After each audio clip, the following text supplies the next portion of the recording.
The theme of the RNC has been unity. And last night we saw those closest to the former president unite at the convention. Nearly all of Trump's family was at the arena last night with his oldest son, Don Jr., and his granddaughter, both taking the stage to voice their support. And then tonight, both former First Lady Melania and his daughter Ivanka are expected to be in the crowd.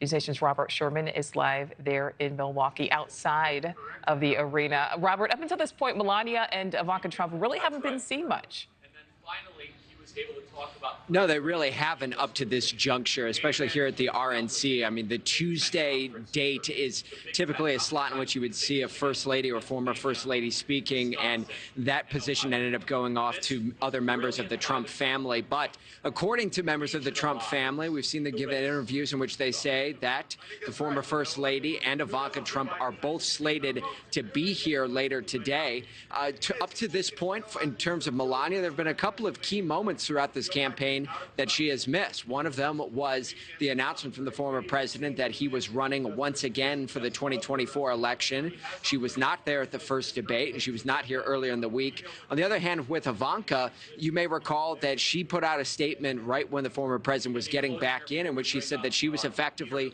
swearing off politics this go around to focus much more so on her family. Again, the Trump family says that they are both anticipated to be here tonight, but we do not expect either one of them to give any speeches at this juncture. Nichole. You know, and Robert, has the family talked at all about how that assassination attempt not only impacted the former president, but also impacted the family? Yeah, they've been very clear that it's been a real watershed moment and a shock for the entire families, as Eric Trump even saying that he would have never expected to see anything like this as it played out effectively on national television, and to see that assassination attempt taking place in Butler, Pennsylvania. He said that it's changed the way that the former president views his role in this election, views his role as a potential commander-in-chief. This was his conversation exclusively with our own Chris Cuomo. Take a listen. We realized he could have been dead. Had he not moved his face 1 inch, by divine intervention, he was even doing that slide at that point. Normally he does at the end of the speeches. He would have been dead. I think it does change your outlook on life. I do think it changes your message. When you have a brush with death like that, I think you probably realize what's important in life and what's not.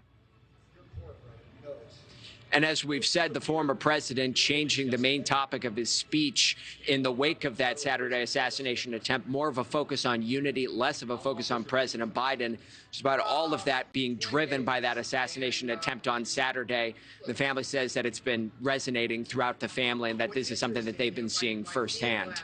Thank you for watching. Go to newsnationnow.com to find News Nation on your television provider. And don't forget to click the red subscribe button below to get more of News Nation's fact-driven, unbiased coverage.